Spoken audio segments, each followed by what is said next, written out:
i-rubulin ko sa'yo. So guys, ito na naman natin mga vocabulary na nakakategorize na. So tanging vocabulary lang plus grammar ang tanging susi para may pasa yung exam guys.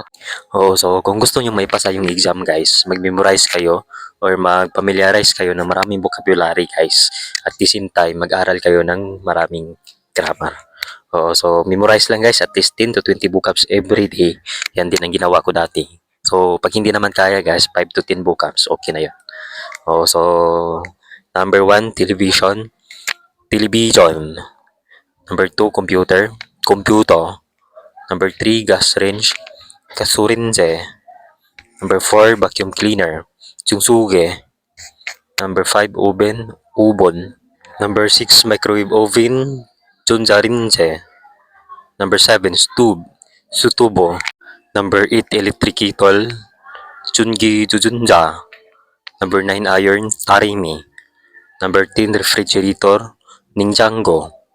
Number 11, washing machine, Shitake. Number 12, telephone, Tsunwage. Number 13, mixer, Mitsuge.